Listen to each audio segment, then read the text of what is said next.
Welcome back into our class previews and our ranking reveal. Appreciate you joining us here on the Arkansas Sports Network. And we are in Class 2A. I would say of all of the groups that cover high school football across the state, I don't think there's anybody that does a better job of covering 2A than we do. Would you agree with that? Yeah, from having my school go to the state championship a couple of years ago, people paid attention to our rankings in that class for sure. Especially, um, I would say, and for reasons of understanding that Desert Carlisle Hazen area. Right. Talking to Randy and all them, Right. But Mark we've Tree spent as well. Throw them in there. Yeah, we've spent a bunch of time over in that Desert Hazen Carlisle area Yeah. for sure, and they've been great to us over there. So we're thankful for the 2A, and we definitely don't want to push them aside. So anyway, let's go ahead and get into our rankings. Oh, before we do, let's thank Toad Thumper Lures and Warp Stream. If you have a child that you're wanting to get more views, this is a way to get them more views by allowing you to control the information from your phone. You can build videos, have all kinds of great tools involved. So make sure you go check out Warp Stream. And if you will, go ahead and play that promo.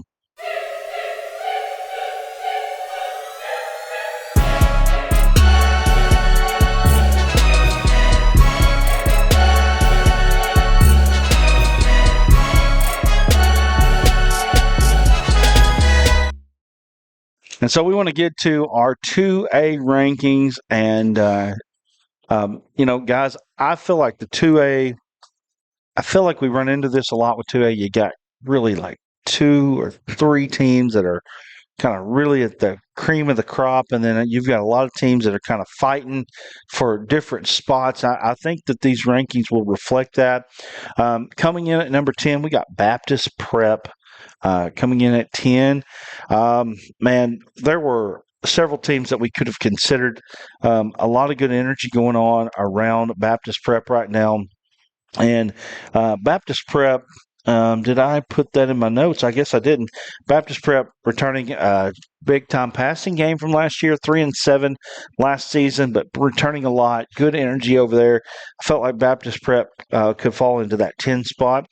Earl coming in at number 9. I think Earl's a team that you could watch out for as a possibility to really make that jump and be, in maybe even higher. I think they returned 14 starters. Mark Tree makes an appearance in the top 10 for the first time in a couple seasons.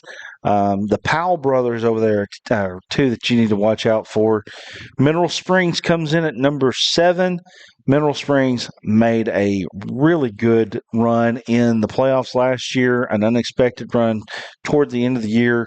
Had a good youth movement coming up. A lot of good athletes over there at Mineral Springs. I think Hackett's a team that we're going to talk about a lot here in this video. Hackett, probably one of the teams in the state of Arkansas that benefits the most from the move from 3A to 2A, or just a move down. I think they're one that benefits the most from that.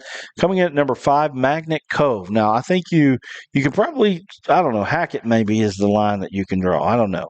Mineral Springs has got some talent, but I think from here up, I think these are your semifinal type teams here. Magnet Cove is number 5. Des Arc comes in at number 4. They made the semifinals last year. Gave Cross County a pretty good game in that semifinal. Over there, started playing their better ball toward the end of the year. Carlisle at number 3. Carlisle always explosive on offense. I don't think that's going to change over there. In my opinion, when you really get to these top 2, I think these are the 2 that have separated themselves from the pack. Junction City, we've got them at number 2. Lots of size, lots of speed over at Junction City. I don't think there's anything any different there. And our number 1 team in 2A, we have the Mount Ida Lions. Their Coach White does a great job over there and is just always so tough. We were talking about best games in high school history of the teams that we've seen. That Mount Ida or Conway Christian game came up. We were able to watch that one from home. You called that ball game. Mount Ida has been pushing their way up, and I think this year could be the year for the Lions. Yeah, I think Mount Ida returning Pimvangsa and returning White, two of the premier names in the class. When you run the ball as well as Mount Ida does every year. Now, uh, before we really get into that, they replace a lot. They're going to have to replace a lot. The good news is, in talking to some of these coaches that have coached against them, they're junior high players and things like that. Um, they're not worried about that at all. They're not worried about um, whether or not they're going to be able to compete for a championship this year. That's out of the question. They are very much excited about the prospect of going back to War Memorial. Junction City, talking about them. Coach Devin Ball always does a good job there. They're always in the mix. Ever since Coach Carpenter took over that job, they've been in the mix, and he left the program in a fantastic position for Coach Ball. They were in 3A for a little while, moved back down to 2A, and have just been rolling ever since. Got really close a couple of years ago against Conway Christian, up 21-0, and then Conway Christian came back and won. That was another really exciting game, one of my favorites I've ever gotten a call. And then, last year they were really in the mix as well. Beat Mount Ida in the first game of the season, I think it was, that happened at Ouachita, and people were starting to talk about Junction City, and then all of a sudden things kind of changed, and so interesting to see where Junction City lands this year. And I think that they have a really good shot at closing things out. Talking about Carlisle, Coach B.J. Harrison comes in. They are always a team that's physical, has good offensive linemen. This year, they may be leaning on their skill players a little bit more than they have in the past. But it's going to be really, really exciting to watch all this happen at Carlisle with their new head coach. And there's a reason they promoted from within. It's because they feel like they have a good culture. Des Arc, Coach Nick Smith, he's going to do a good job. They're a contender every year for a reason. They're going to run that same offense that they have. Fans are super, super high on them this season. They feel like, 2A may be a little bit down, and that's going to benefit them a little bit. And they got that new turf field, and we'll see how they handle that new addition. And then Magnet Cove coming in at 5, moving down from 3A to 2A. That's going to help them. Same thing with Hackett at 6. And then we have Mineral Springs, Mark Tree, Earl, and Baptist Prep. So Baptist Prep is one that I wanted to hit on a little bit. Coach Riley Perkins has always been, he's a guy that's been great to me and been great to ASN. We had the media days there a couple of years ago in Little Rock, and so I really root for them to be successful. I think that they have some good guys that have moved in. Boaz Benson is one of them. I think he's committed to Northeast Missouri State, I want to say, and I could be wrong on that. I'm sure I'll get corrected on that eventually if that's wrong, but he's going to be a good player for them. And then Aaron Fielder coming back. He's one of the premier players in Class 2A this year. He's been a stud for them since he was a sophomore. And a lot of outlets, and media outlets have them ranked higher than 10. So they were in a lot of one-score games last year, led in the fourth quarter in multiple games last year, and then we're bringing back a lot of the talent that they do. I think that there's a reason that a lot of people like Baptist Prep this year. What you got? All right, so I basically agree for the most part with everything. I think Garden's a team that could creep in the top 10. Yeah. I like them a lot. They're very hard nosed. Mineral Springs, I think a lot of people are overlooking. I think they're going to have a good year. Murfreesboro's another one that could creep in the top 10 for sure. I like some of the pieces they got back. I'm pretty high on Earl. I have him up around 7. I got Magnet Cove coming around 6. I like Hackett a lot. Hackett's a playoff team last year, went 6-5. They bring back a bunch of production. We interviewed them at Van Buren. They had a lot of good-looking kids, the athletes that I think they're going to make some noise this year. I think they're Hackett's made like 21 out of the last 22 playoffs, or 19 out of the last 22. Kind of goes under the radar a little bit.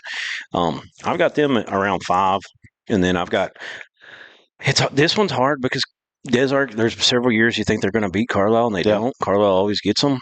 I think this could be the year.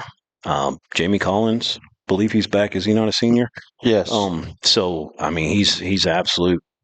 Just so took the bull by the What you're horns. talking about right there is exactly why I went with Carlisle over I Desart. get that 100%. Because I mean Carlisle's won like an 8 out of 9 or whatever it is there, and it's just one of those things that until they beat them, it's like Yeah. okay, well you can just go with it. I think Desert may have a little bit more speed than they've had in the last few years. I think that'll help them a little bit. So I got Desert at 3. I got JC, Junction City at 2, and I mean, if it comes down to JC and Mount Ida in the championship, I think that game could go either way.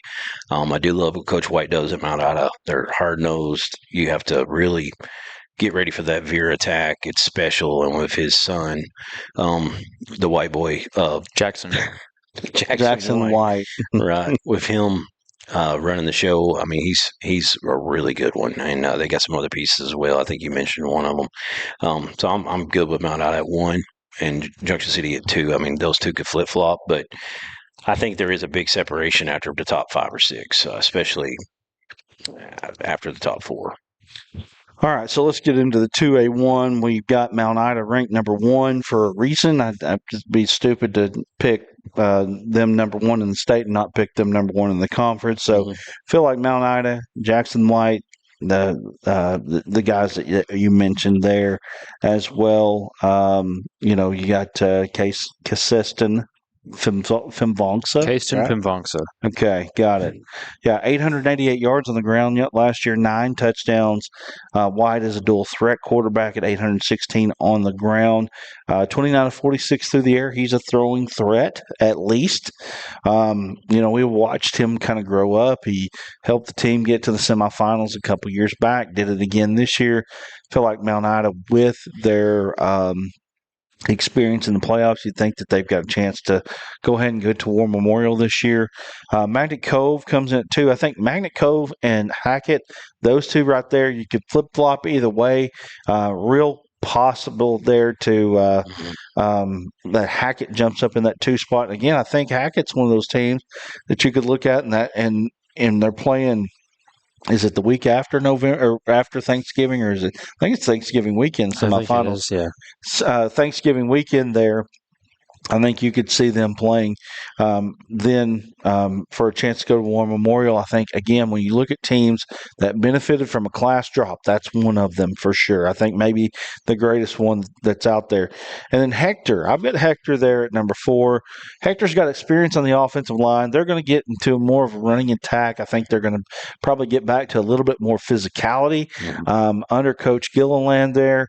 And I'm going to tell you a name that could pop out this year is Hudson McAllister there at quarterback for Hector. He played up to 8th grade. He did not play last year. He's a baseball kid. Apparently, just felt like he needed to take some time off. A very good athletic kid, very strong kid. One of those yes sir, no sir types. I mean, just the type of leader that you'd want at quarterback. I really think that they might have something there at quarterback there at Hector. So I like Hector in that 4 spot.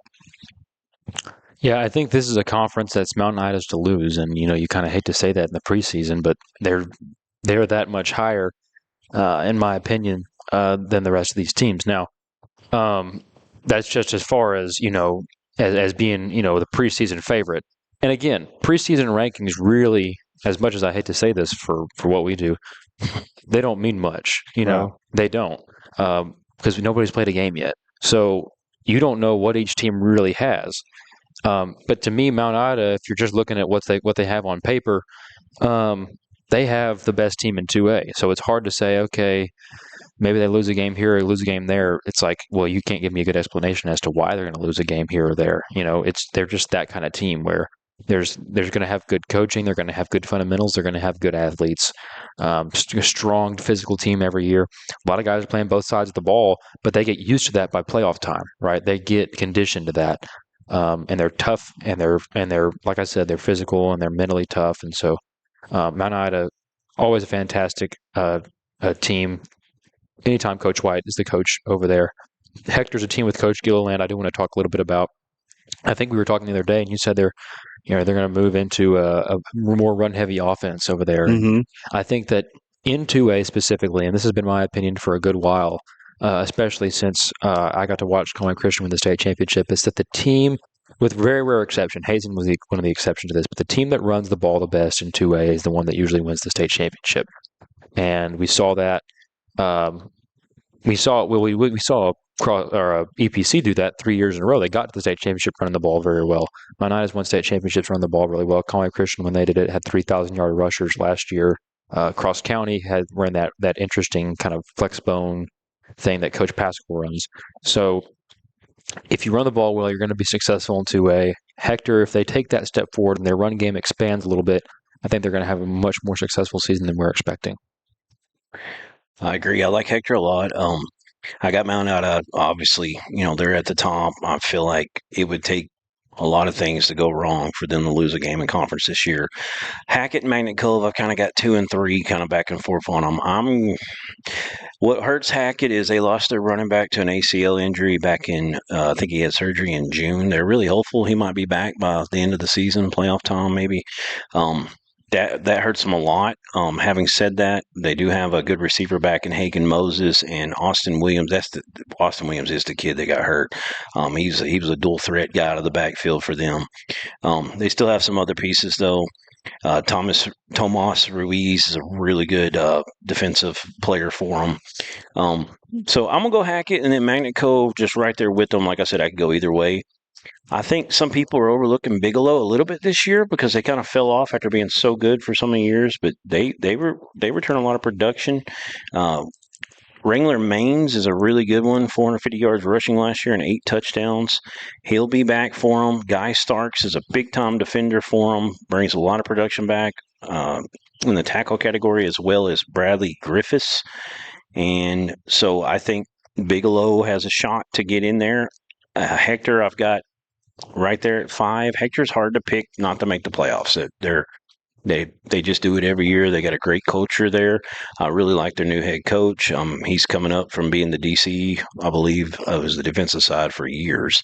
And Desart stuck it to him a little bit, and that's a big emphasis of why they, in the playoffs, that was their last game, and that's part of the reason why they want to get more physical. Obviously, they lost Lucas Baker, who was a 2,000-yard back in like 10 games. I mean, it was incredible numbers.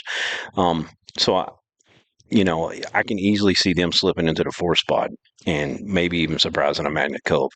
One team we haven't talked about that I do want to talk about as well is Mountainburg. Mountainburg brings back a ton of production.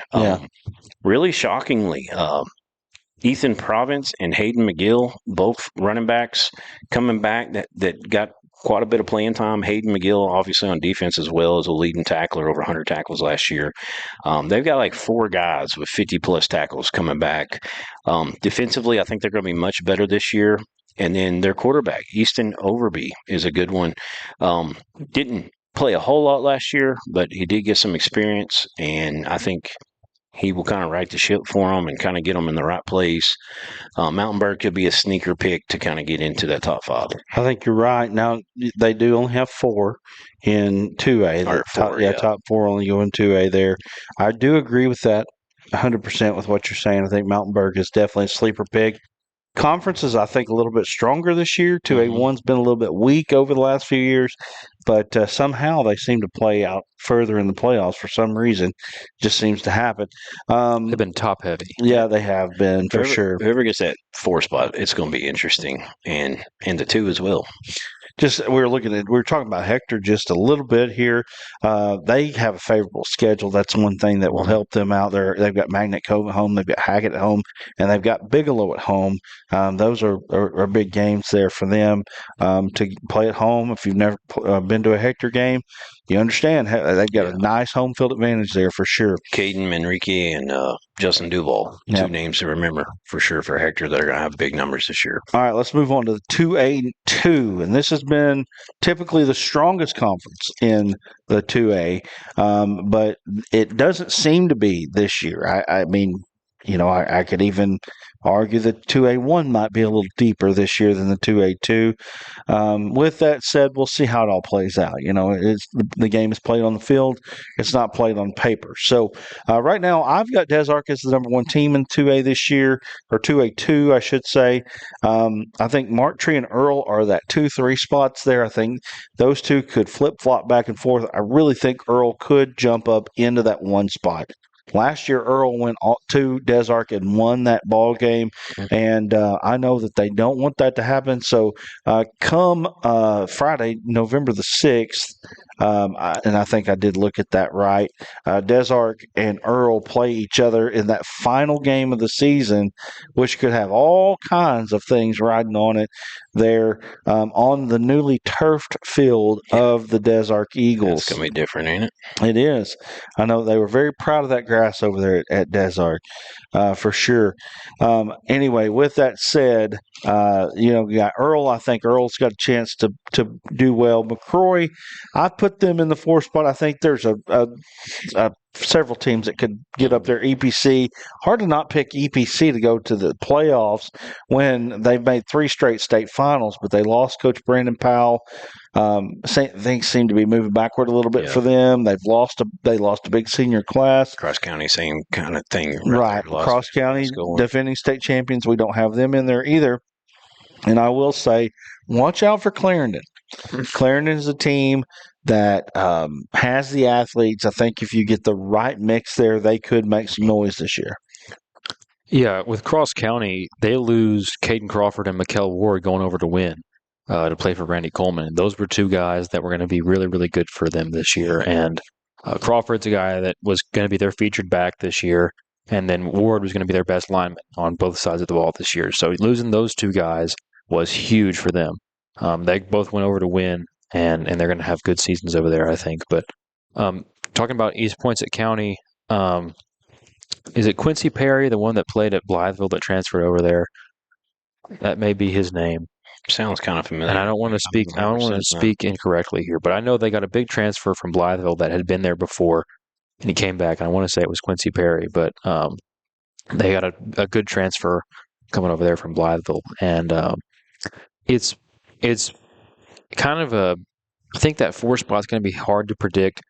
I do think it's hard to pick against Des Arc to win the conference. Correct, by the way. Yeah. Okay. Thank you. It's going to be hard to predict whether anybody but Des Arc's going to win that conference. Mark Tree, to me, the Powell brothers are going to be good, but they are, to me, they're always a wild card on defense, right? Mm-hmm. Their defense has struggled their lines every single year. Yeah, they haven't had great play in the trenches. So Mark Tree, to me, their defense is their X factor. It could let them down, or it could come up big and win them some ball games. But talking about Earl, they have good athletes every year.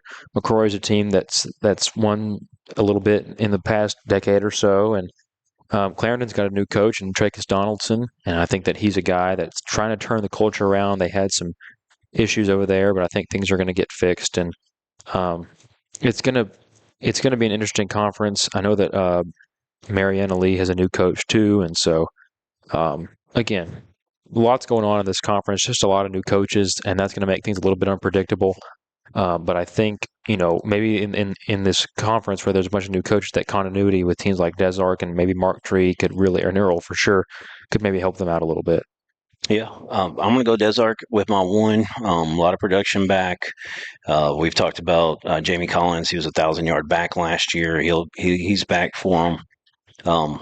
They got to replace some offensive linemen. They've got some pieces. They got 2 or 3 returners, and they got some guys they moved around that went one way last year. They're going to kind of go both ways this year. We interviewed a lot of them, and they've got the size. They didn't have a lot of height. They're more like 5'11", 230 solid kids, but they ought to play with really good leverage. And in that offense, it's a quick hitter type thing. So, I mean, that's you don't need a 6'5" guy. I mean, yeah, you'd like a 6'5", 300-pounder, but you'll take a 5'11", 220 guy that can move for sure. So I'd like Des Arc. I think they're poised to have a year that they could possibly get it done against Carlisle. I have Mark Tree and Earl back and forth in my 2 spot. The thing with Mark Tree is they've got so many athletes. Demarion White, Jaden Andrews, Dontavius White, all 3 just kind of caught the ball out of the backfield or caught the ball as receivers, over 200 yards apiece receiving. All of them had 3 touchdowns. They've got a quarterback, the Powell brothers we talked about a little bit already. PJ Powell, he was over 1,000 yards passing last year, 10 touchdowns. He'll be back. He also ran for 5 touchdowns and over 300 yards. I'm probably going to go with Mark Tree in the 2. I'll go with Earl in the 3. I actually had Earl more that I look at it, I had Earl ahead of them, but I'm gonna go. I'm gonna go Mark Tree 2, Earl the 3. Earl's got Aiden Davis back at quarterback. He didn't play a whole lot last year. So I think he's going to be poised to have a breakout year. Some other guys they've got is Darian Maples, a 700-yard rusher. He'll be back. And Dante Bell, a really good receiver, had over 360 yards last year. So I think they've got some pieces that played quite a bit last year that are going to be more, getting the ball in their hands, feed the studs, and let them go to work. Therese Jarrett, another guy on defense for them that's going to bring some a lot of tackles back, 58 last year from his spot. So I think Mark Tree, Earl, kind of real neck and neck right there. I do like Mark Tree to come out ahead. I've got EPC in the 4. McCrory and Cross County are right there fighting to get in the playoff spot. It's going to be an interesting year for sure in the 2A2. I think. I mean, it's always interesting over there. It's always wild even over there. But I think this year it could be more wild. I think you might see Desart come out as the team. It's kind of a little bit above everybody else. But we'll see. Again, I think Earl's got a shot at kind of getting up there. We'll see. Y'all remember Clarence's new coach's name? Tracus Donaldson. Yeah, and we interviewed him, and he brought his athletes with him, and I mean they brought a bunch of them, and we didn't interview all of them, but they look good on paper. They look good getting off the bus. So, I mean, there's been a culture issue there. I think they got the right guy. He said all the right things. If he can get that lined out, I mean, you better look out for them because they're a team that has some talent. That's for sure. Go from 0-10, so they don't just got to win a couple to have a better year. But I mean, they could be in the mix, getting close to that 4 or 5 spot. All right, moving down to the 2A3, Junction City. When you talk about what we think in the 2A, Junction City, Mount Ida seem to be head and shoulders above everybody else. Junction City has some freaks. I mean, some absolute freaks on the team. You look at the size that they have. Delonte Duff, 6'7", 270. Lamarion Robinson, 6'4", 300. Jake Calverhouse, 6'2", 260. DQ Standard, 6'3", 260. Nemo Caldwell, 6'5", 230-pound wide receiver. He caught 14 balls last year, and 5 of them went for touchdowns. I mean, that's almost a 50% rate of scores just on catches. They're going to be able to run the footballs. Amandre Gray, DJ Brown are guys that are going to be able to run it. I think they've got a sour taste in their mouth from last year in that Cross County game, and they want to come back. And I think that they've got a real good shot of making it back to War Memorial Stadium. Mineral Springs is my second pick, but again, I think that you can jumble this conference up after Junction, and you could get a plethora. Murfreesboro's a team that you talked about. Mm-hmm. Cooper Caldwell comes back throwing for 2,400 yards. 33 touchdowns. 33 touchdowns, 179, 303 on the season last year. He comes back. He's got a chance. I mean, anytime you return that type of production at quarterback, that's a big deal for your team. As you said, Gurdon is a team that could have been top 10 worthy pretty easily. There's a good mix of that. Dirks is a team that I think could possibly get up into that 5 hole as well. They've got some really good running backs at Spring Hill. Yeah, I'm going to talk about them. To come back. So, anyway, I've got JC, I've got Mineral, Gurdon, and Murfreesboro as my top 4. Yeah, I would tend to agree with that just from what we've heard about Gurdon. We know that they're going to have continuity there with their head coach, and I know that Dirks is a team that has a new head coach this year. We don't know what we're going to get out of them just yet. Lance Castleman is their new head coach. So we're not exactly sure what they're going to look like yet, but I think that they're a team that could surprise some people for sure. Junction City with Coach Ball, always going to be good as long as he's the head coach there and as long as they keep getting the athletes that they get, because that combination has gotten them to 2 deep playoff runs in the last 2 seasons. Did they lose to Cross County in the semis last year? Desart? Junction. I'm sorry. No. Yeah, they lost in the second round to Junction, to Cross County. That was a game that we called, and we talked about, not called, but we talked about how that game right there, Cross County was playing so well going over there. Felt like that they had a chance, and they did. Obviously, they ended up winning that game, and they won it pretty big, actually. Right. And then Mineral Springs is the team we talked about, a little youth influx coming in Yes. over there. I believe their head coach's name is Gerard or Jared Jackson. I can't ever remember how to pronounce it, but they've got a guy that stepped in for Jason Hathcock last year over who went over to DeWitt. And then talking about Murfreesboro, Cooper Caldwell is an elite quarterback at this level. And then you talk about, remind me of their head coach's name. Turley. Coach Turley. He's a guy that changed the way that they ran their offense once Coach Cheshire left and went over to Nashville. And so, to me, that's a team that could take a huge step forward this year just because, okay, you've got a year of running that spread offense under your belt. Let's see how you respond to another year of being in that system and under this culture. I think Turley's a fantastic coach, and I think that he's one of the best in the class. And so I think that could be what either, maybe it'll just get them over the mark to make them that last team that, beats Dirks or whatever to get that playoff spot. But I could also see them beating Garden or beating Mineral Springs, and we're just not, seeing it right now just because I think that Coach Turley is a fantastic coach, and they've got a system that they're working through with a returning quarterback. Yeah. Junction City led that conference last year in points per game, 11.4, and I think they're going to be even better this year defensively. They return a ton of talent, and like you said, some freaks at defensive end on the D-line, some good linebackers, and some guys in the second level. It's going to be hard to get points against Junction City. They're loaded. They got a guy named Zamundre Gray that's going to probably be a really big weapon for them in the offensive backfield this year as a running back. Might come out and some wingback kind of stuff as well. They're easily the pick in this conference. After that, we'll talk about Mineral Springs next. Courtney Thomas, their running back's coming back, had over 450 yards last year. They've got a really good receiver in Keandrian Nunnally.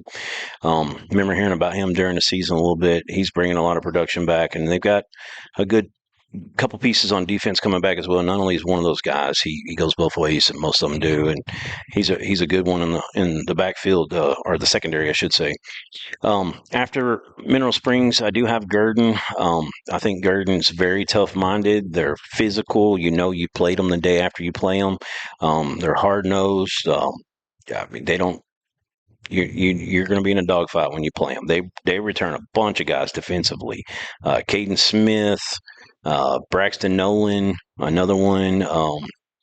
Who else am I missing? Oh, Cogburn, another guy. A lot of production defensively, and then let's talk about after that. It gets really tough. I like Murfreesboro a lot. I think Murfreesboro could easily surpass Gurdon.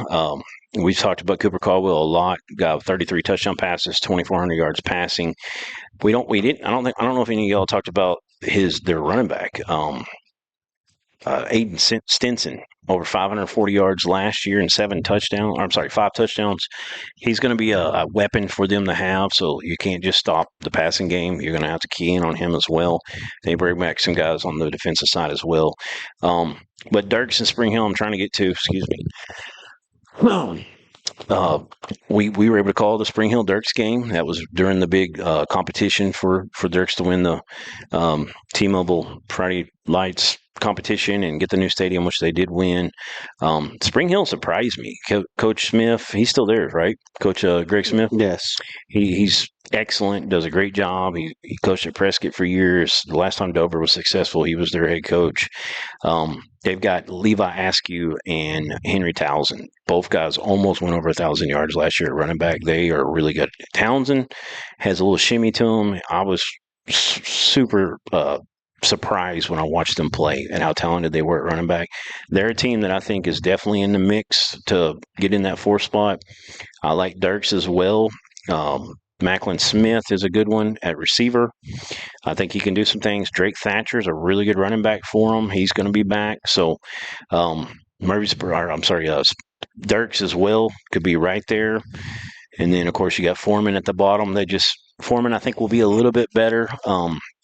They're trying to get in the mix. They got anybody back? Yeah, they've got Rylan Johnson and Brody, where's that Brady? I'm sorry. Brody Bearden, both over 500 yards apiece. One of them over 700 rushing. So a couple good running backs for them. Maybe they can get a couple conference wins this year. All right, moving on to a 4 here. We feel like, or I do feel like Carlisle's kind of above and beyond everybody else in the conference this year. Of course, we feel like that every year. Last year, they were tripped up a little bit there at Hampton. They were able to bounce back. Yeah. Bearden almost got them last year at Carlisle, which is always a tough place to play. Um, it's again one of these conferences that I feel like Carlisle's it. So you got your 1 seed, and then you can kind of throw them up into a jumble, pick one out of the hat, see what happens. But we like Baptist Prep. A lot of returning offense there. Played a lot better toward the end of the year last year. Played pretty competitively last year. Didn't get blown out in a lot of games. So this could be the year for them to take the next step. Bearden seems to be solid right now. They're on a firm foundation right now and playing better. You remember when Bearden used to be unbelievably good. Seemed to be kind of crawling back up into that top there in 2A. And then I've got Hazen and Coach Clay Toddy there. Hazen is always competitive. Well, I say always, but until last year, they were always competitive. I think that Coach Pasankin did a good job over there. I think Barton, will benefit from him being over there. I think sometimes with a coach, it just gets to be time to go. I think you saw that with Jones and Lamar.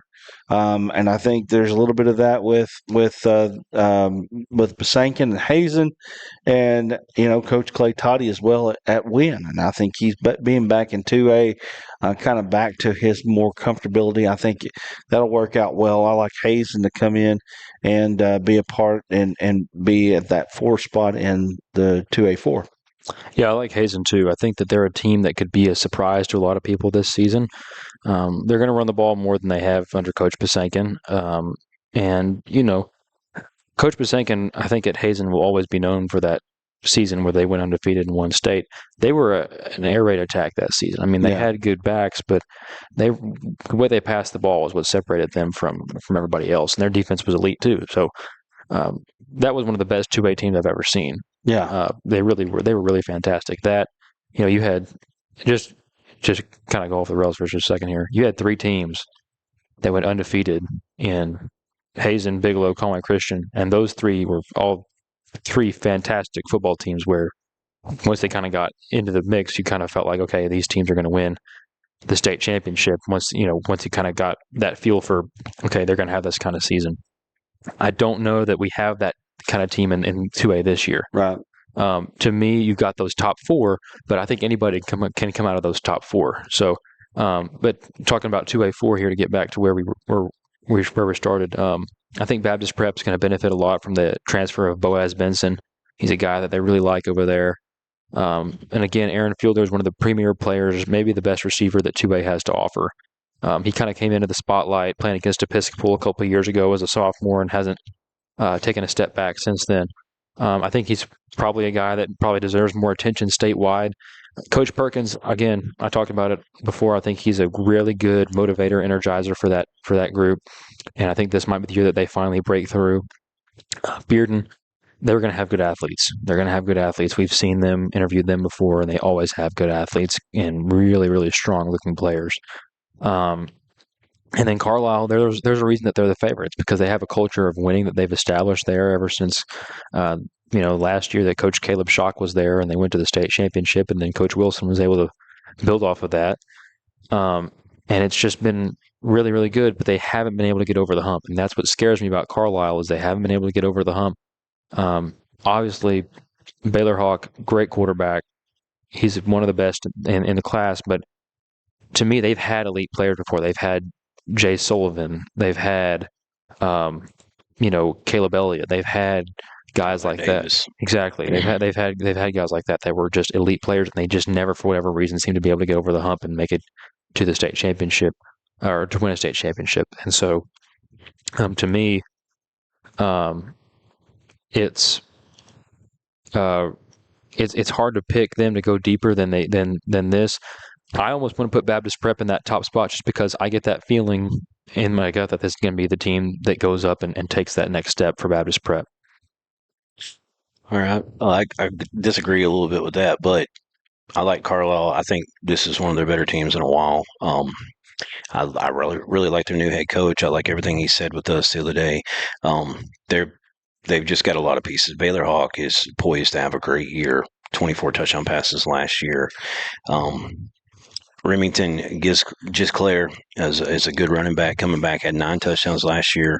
They've got some receivers. They got some got Mason Boyle. You know, the Boyle name's real big. He's not a big fullback top like his brothers were, but he's a receiver and can kind of run the ball as well. 700 yards last year, catching 7 touchdowns. 6'2", 210. Yeah. By the way, Well, he's bigger than I thought then. Yeah. But they use him more outside as well.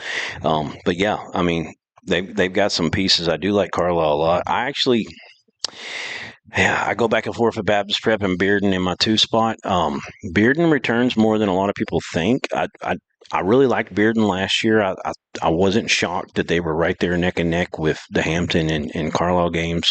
Bearden does bring back Landon Fawcett at quarterback. He had 900 yards last year, 12 touchdowns. They bring back Matthew Chambers, a running back, a 700-yard rusher, and 8 touchdowns. Those are 2 big pieces. Their depth was a big problem last year. I think that's still a problem, and I'm worried about their lines a little bit. Kavarius Williams is a guy that's coming back of 108 tackles. That's going to help them a lot defensively.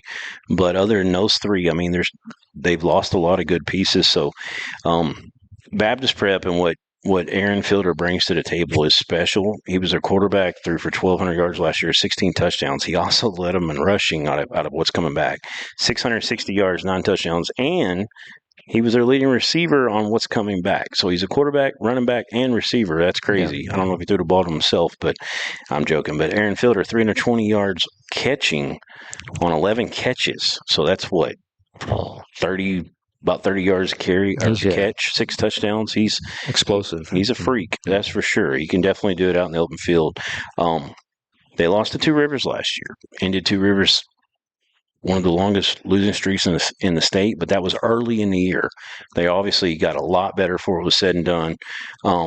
That hurts in my mind, even though I know they got a lot better after that.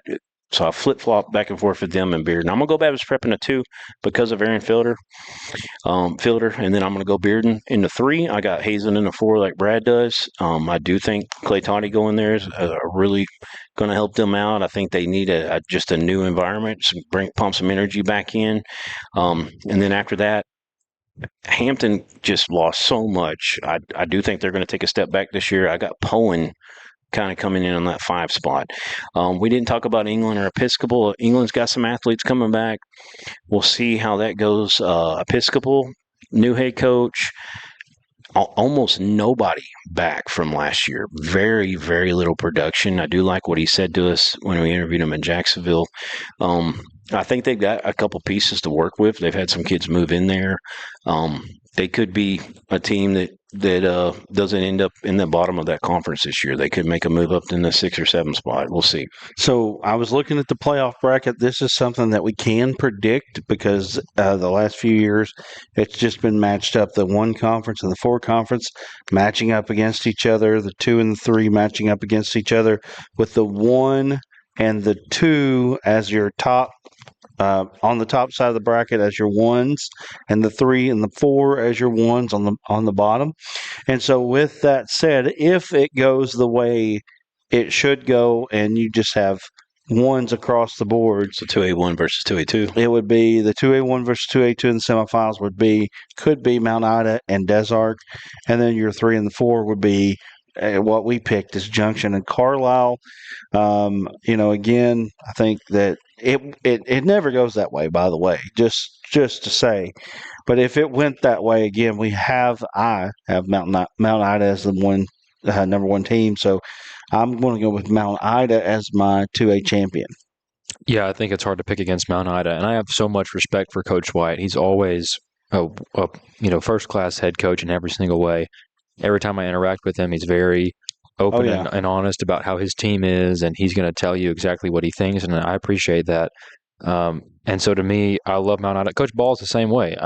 Every interaction I have with Coach Ball, he's a fantastic guy. But to me, Mount Ida, the way that The discipline. they're so fundamentally sound, Fundamentally sound. to me, that is what is going to put them over the edge.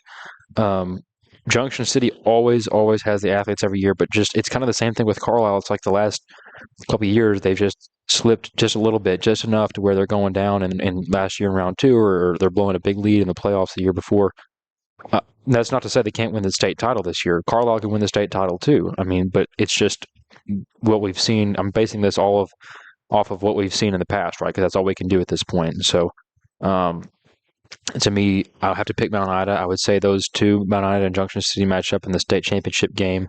I would say for a dark horse team, I really have kind of talked myself into liking Baptist Prep a lot. I think that with Fielder and with Boaz Benson moving in, and with a new defensive coordinator, I believe they have a new defensive coordinator. And where did Benson come from?